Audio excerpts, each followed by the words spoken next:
What is up, everybody? So last night was WWE SummerSlam 2024, and what a tremendous event it was. It had 7 big matches. Any one of them could have been a main event.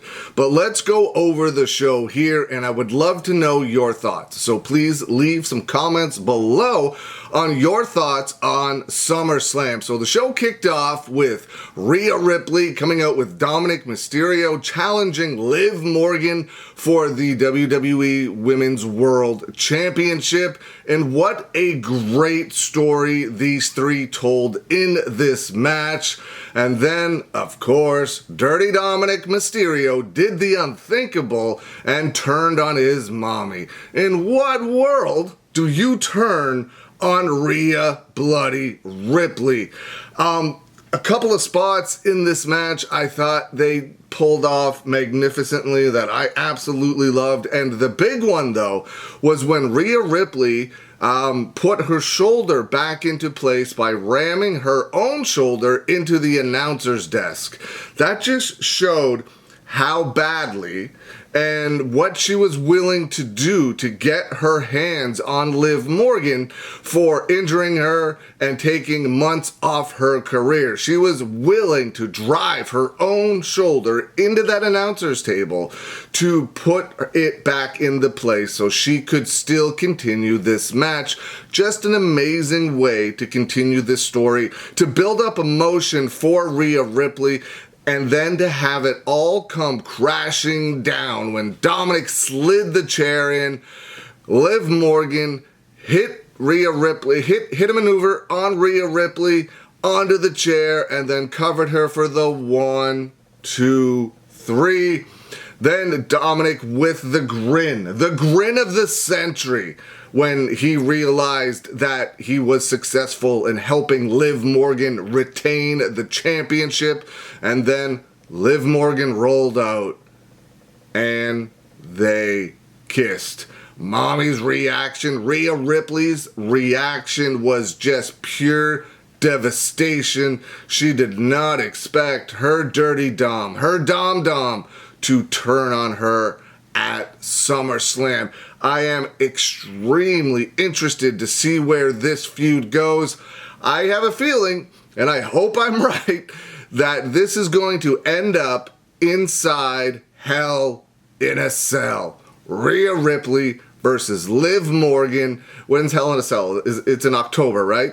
In October, inside Hell in a Cell. I think that would be an amazing way to keep this story going, or to even possibly conclude the story of Liv Morgan and Rhea Ripley. I don't necessarily see it ending at Bad Blood inside a Hell in a Cell, but you never know. That could be a way to wrap it up and for them to move on into different directions, because that's still 2 months away. That's a lot of time. That's a lot of TV time to continue to tell this story, because they have Bash in Berlin, or is it the Bash in Berlin or Bash in Berlin? They have that coming up soon as well, so we might see a rematch on that show. But Hell in a Cell, Rhea Ripley, Liv Morgan, I would love to see it. The next matchup on the card was Braun Breaker taking on Sami Zayn, and Braun Breaker finally wins a championship on the main roster. He gets it done. He takes out Sami Zayn, and I don't know if they showed this on camera or not on the PLE. I don't remember seeing it on the PLE, but if you look at WWE's social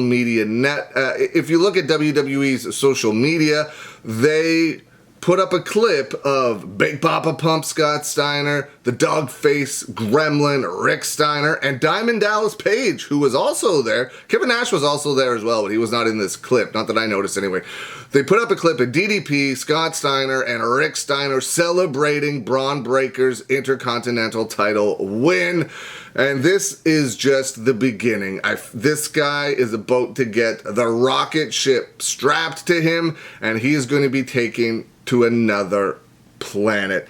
This guy is a gigantic star. There's no limit. There's no glass ceiling for Braun Breaker. I cannot wait to see where this goes, and likely an eventual matchup between, at some point in time, probably not soon, but an eventual matchup between Gunther and Braun Breaker. I think would be absolutely tremendous. So Braun Breaker gets it done, new Intercontinental Champion. The next matchup was LA Knight and Logan Paul for the WWE United States Championship. Logan Paul surprised everybody when pulling down, it looked like he was a security guard, I think it was, pulling down the hood, and it ended up being Machine Gun Kelly who walked Logan Paul to the ring. But what a crazy matchup between Logan Paul and LA Knight. There was a ton of stuff that happened before the match even took place. Logan Paul is an absolute freak athlete, just an absolute freak of nature. The thing that guy is able to do is insane, especially considering what he's got, less than 15 matches, I think at this point, 10 to 15 matches, even if it's that many. He is the best. He has taken to pro wrestling faster than anyone else. Yes, I know people are going to say like Kurt Angle, Goldberg, people like that, but they had way more matches at this point in time than Logan Paul did, had way more experience. He's been in WWE now for a couple of years, doesn't wrestle a ton, but every time he does, he knocks it out of the park. And I love that Logan Paul is kept as a special attraction. Like Logan Paul, hate Logan Paul, he's an absolute star, and this loss is not going to do anything to affect him negatively. And LA Knight finally had his big breakout moment on the main roster.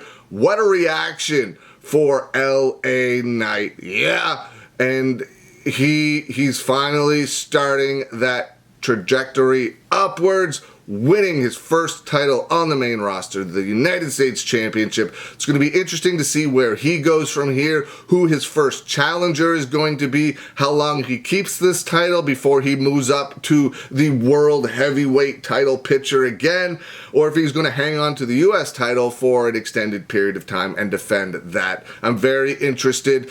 Everybody was pumped to see LA Knight, win the United States Championship. The next match was Nia Jax taking on Bayley. Another fantastic matchup.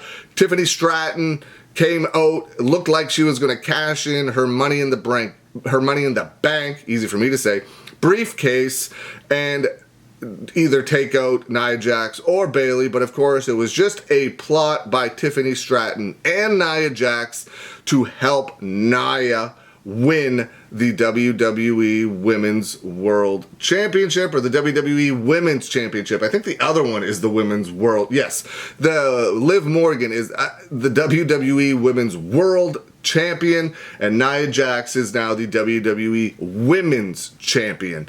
And again, I'm looking forward to seeing what Nia Jax does as WWE Women's Champion. She has been a completely different character, athlete, persona in the ring since she made her return to WWE. I was not a fan of Nia Jax post, or when she was in WWE initially. There was just something about her that didn't connect for me, but since she's come back this time around, she's been extraordinarily entertaining. The new stuff she's doing with Tiffany Stratton, I think, is fantastic. And Bayley always hits a home run. It's going to be interesting to see what's next for Bayley. Bayley always lands on her feet. Just an absolute superstar is Bayley. The next one, a lot of people thought this could have been the main event and probably would have been the main event of any other show. Drew McIntyre versus CM Punk with special guest referee Seth freaking Rollins. Drew McIntyre gets it done. Just a very story-heavy match, and I love it. Of course, I love like these. I love a good match. I love a good match, but it doesn't need to be a 7-star Tokyo Dome athletic contest, in my opinion, for it to be a great match. I love a good story more than I love a bunch of moves.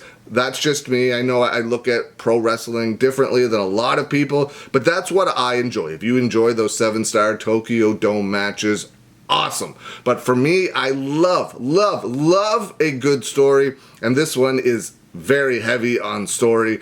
Drew McIntyre gets it done, beats CM Punk, but it was kind of CM Punk was screwing himself, wasn't focused just on Drew McIntyre. Seth Rollins got knocked down at one point in time. CM Punk was arguing with Seth Rollins, and Drew McIntyre did what Drew McIntyre should have done, took advantage of the situation, got the 1, 2, 3, and then kissed the bracelet that he has been wearing that belongs to CM Punk, that has CM Punk's wife's name on it and his dog Larry. It has AJ and Larry on this bracelet. It means a lot to CM Punk, but last night at SummerSlam, Drew McIntyre gets it done. And the next match was for the WWE World Heavyweight Championship. Gunther taking on the defending champion, Damian Priest. And another fantastic matchup, which also towards the end was very story heavy, and I love it. But Damian Priest busted open Gunther with a chop in this match, and Gunther's chest just did not stop bleeding for the rest of the match. We usually see Gunther's opponents, the ones with the beat up chest, and I'm sure Damian Priest's chest is also beat up, but we don't usually see it given back to Gunther like Damian Priest did last night at SummerSlam. But then the unthinkable happened. The Judgment Day exploded. Finn Balor turned on Damian Priest.